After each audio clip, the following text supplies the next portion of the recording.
intelligencesquared.com. Well, you've had two speakers to persuade you, for and against. Let's hear from our second speaker for the motion that democracy is India's Achilles heel. Patrick French is another award-winning writer and historian. His most recent book is India, a Portrait, an intimate portrait of 1.2 billion people, he says. Patrick. Thank you. Let me tell you a story. At the last general election, I found myself in Kanpur, which to some people here will still be known as Kaunpur. And I wanted to see Mukhtar Ansari, who was a senior aspiring politician. And the place that I had to go and meet him was in Kanpur District Jail. And inside the jail, he'd managed to build himself a basketball court, and he had Harrods soap in the bathroom. Now, the criminalization of elements of Indian democracy, a problem that has gotten much worse in the last 10 or 20 years, is not something we can ignore. Fortunately, William even referred to this earlier when he was speaking, but let me give a few more examples of the kind of MPs that are ruling India today in the name of democracy.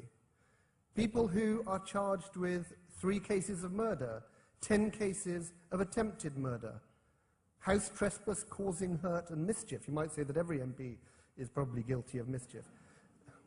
Kidnapping with intent to murder, attempt to murder, wrongful confinement, causing hurt by means of poison, dacoity with intent to cause death, and so on. This is not something that is incidental.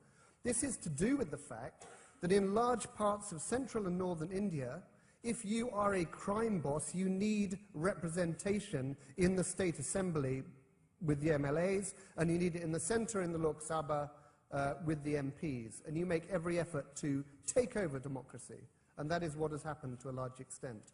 There's a different but associated problem, which is extreme corruption. Many of you will have seen the photographs of the Chief Minister of Uttar Pradesh, Mayawati, being garlanded with 1,000 rupee notes, which are kind of so enormous, it's like a giant anaconda of banknotes is being put around her. You will have heard of figures like Jagan Reddy in Andhra Pradesh, whose father died a year or two ago, and who amazingly, in the short time that his father was running that state, managed to go from, let's not say 0, but to a situation now where he has an annual income of £65 million, where he was discovered by the CBI only a few months ago, living in a 75-room palace which he had just built for himself. Now, this problem of corruption is not something that is only comical for the people at the top of the pile. It also extends right down to the roots of Indian society. We had only a few days ago a truck driver in UP, in Uttar Pradesh, being shot by the police after he failed to produce a 5,000 rupee bribe. And there's a further third association. There's criminalization, there's corruption, and crucially, there is nepotism. When I was researching my most recent book, I did a survey of how every one of India's 545 MPs had got into Parliament. And one of the most shocking things was that the incidence of nepotism has grown and grown and grown. If you plot a graph between heredity and age, and you look at MPs over the age of 80, you'll find that 0%, none of them,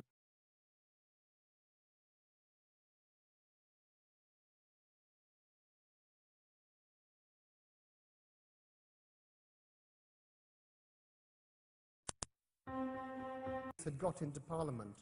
And one of the most shocking things was that the incidence of nepotism has grown and grown and grown.